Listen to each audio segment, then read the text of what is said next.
Hi, my name is Veronica and I'm a lawyer with the Feldstein Family Law Group. The internet and other forms of instant electronic communication make the world seem smaller than ever. For Canadians, online dating and other digital matchmaking platforms have opened up a vast pool of potential romantic partners outside the local community and throughout the entire world. If you met your spouse online and they moved to your community from another part of Ontario, another part of Canada, or a completely different country to marry you or live with you, these circumstances may have legal implications on separation. So in this video, the first question I'm going to answer is, how can a relationship started over the internet affect custody and access? Well, if your spouse has no family in your community and wants to move back home when the relationship ends, this can impact child custody and access issues. To be clear, custody refers specifically to decision-making authority regarding a child on major issues such as health, education, and religious upbringing.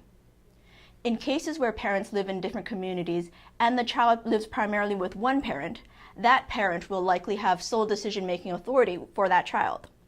The logic behind this kind of arrangement is that, practically speaking, the distance of the parent who lives in another community than the child likely means that that parent may not have enough information to contribute meaningfully to the decision-making process. When one parent decides to return to their hometown, there may be disagreement regarding access and residency of the child. Sometimes, children will come out worse off in these situations when they do not get to see both parents regularly.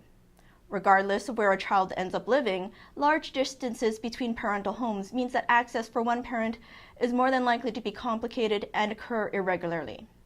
The common result in these situations is that the non-custodial parent may only see their child only once a month or a few times a year. For example, during the Christmas break, all the March break, and maybe part of the summer.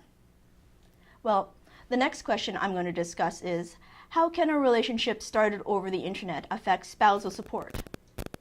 If your former spouse gave up a successful career in their home community to be with you, then the negative effect that this had on their earning power at separation may be a basis for them to claim spousal support if you are the higher income earner. If your former spouse came from somewhere far away, leaving behind family, friends, and the culture that they knew, this can also strengthen a potential spousal support claim. These factors can create what we call a compensatory element to a spousal support claim. Essentially, if your spouse sacrificed a great deal to be in a relationship with you, there is a chance that they may have a claim to spousal support. So, what can you do next?